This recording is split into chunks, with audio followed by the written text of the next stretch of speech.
Jusqu'à 9h, Good Morning Business.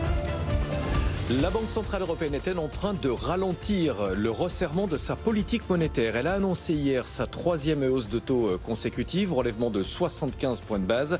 Mais la BCE a également donné quelques indications immédiatement interprétées par le marché comme un signe de modération. Ludovic Subran, chef économiste du groupe Allianz, est en duplex avec nous.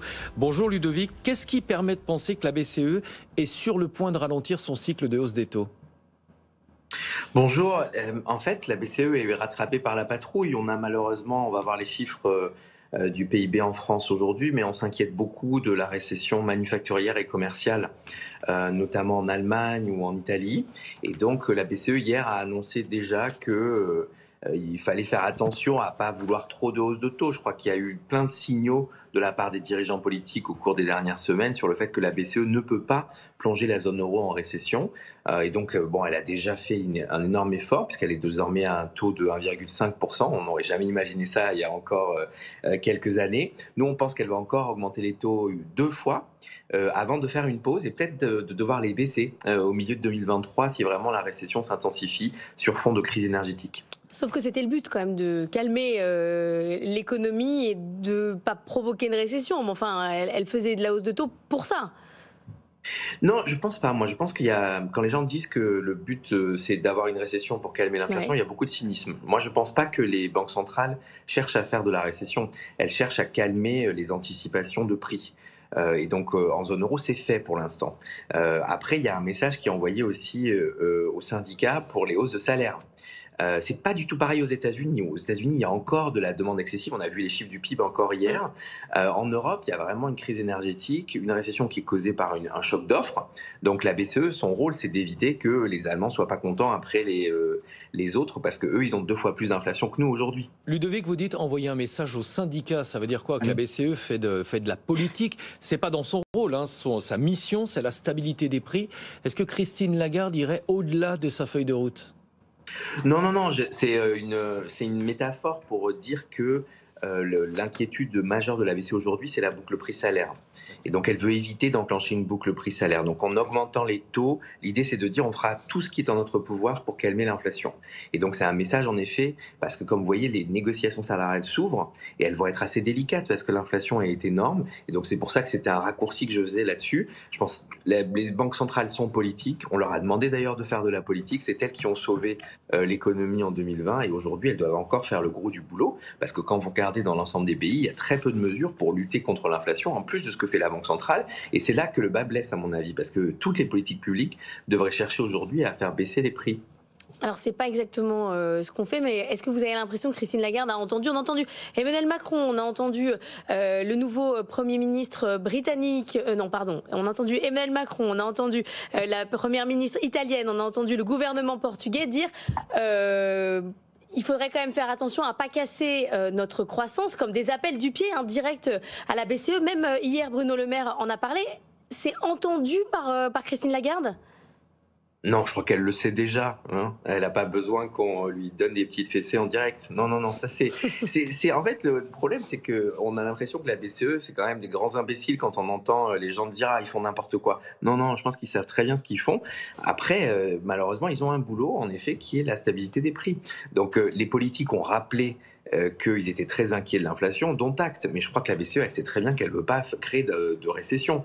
Le sujet, c'est qu'il y a quand même des poussées de prix dans les services, dans l'alimentation, etc., qui sont diffusées par la crise énergétique et qu'il faut éviter que ces prix-là s'installent, ces hausses de prix. Et puis, dites-vous bien que toute action de la BCE ou d'une banque centrale, elle prend du temps avant de se diffuser dans l'économie, puisque les crédits et les taux de crédit, etc., ça prend un peu de temps. Donc non, je crois que c'est juste une question de la rationalité pure et dure, et donc ils vont continuer d'ailleurs de faire ça basé sur les données. Donc je crois qu'il faut croire, faut être convaincu que c'est des gens qui savent assez bien ce qu'ils font. Ça prend du temps pour se diffuser dans l'économie, mais quand même, on peut s'interroger sur l'efficacité de ces hausses de taux. Et on en avait déjà discuté ensemble, Ludovic.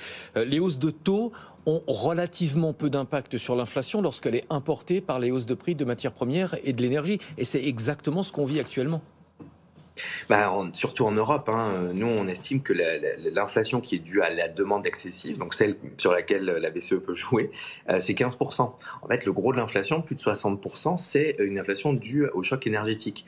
Donc en fait, il valait mieux que tous ces leaders qui donnaient des conseils à la BCE passent un peu plus de temps à Bruxelles à gérer les failles du marché de l'électricité, qui nous a coûté 250 milliards et des chocs sur les revenus disponibles des ménages sans précédent depuis 6 mois, parce qu'on n'a pas voulu revenir sur le fait que c'était un marché défaillant. Vous voyez, c'est une question, l'indépendance, ou du moins la complémentarité des politiques publiques, elle va dans les deux sens en fait. Ludovic Subran, je vous ai vu tweeter hier que les marchés ne prenaient pas vraiment en considération l'état de la future récession qui faisait un peu semblant de voir. Est-ce que les résultats de la tech américaine qui nous arrivent là, qui sont quand même très mauvais, vont leur faire prendre conscience qu'il y a un problème ? Je crois que ça prend du temps parce qu'en fait, il y a encore beaucoup d'épargne déjà. Il y a encore beaucoup de gens il y a encore beaucoup d'emplois qui est créés aux États-Unis. Vous avez vu les chiffres encore hier, 2,6% de rythme annualisé de croissance pour le troisième trimestre. Il y a beaucoup d'exports dans ce cas-ci ou des termes de l'échange qui sont intéressants. Je crois qu'il y a une prise de conscience pour les chiffres d'hier du PIB américain, c'est l'investissement résidentiel.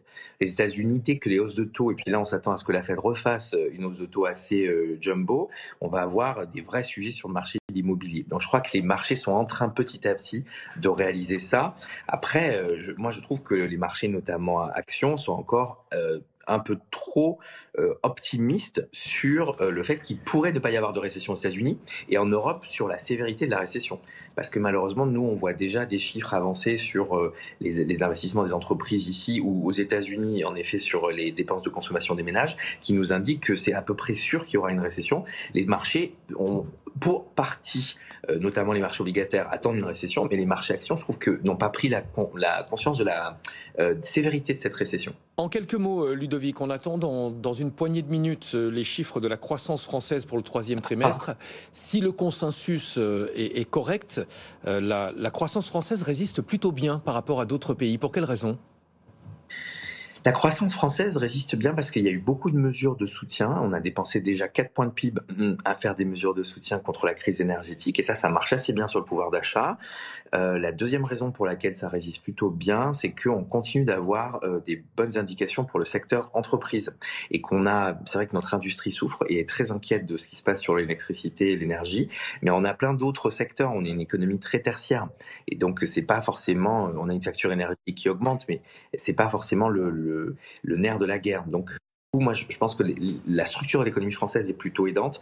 Après, on a comme tout le monde ce sujet de la facture énergétique et on a comme tout le monde le problème de la prophétie autoralisatrice. Les gens commencent à s'inquiéter de la récession, à réépargner de nouveau et c'est ça qu'il va falloir regarder. C'est le consommateur dans ces chiffres de PIB du T3. Merci beaucoup, Ludovic Subran, chef économiste du groupe Allianz.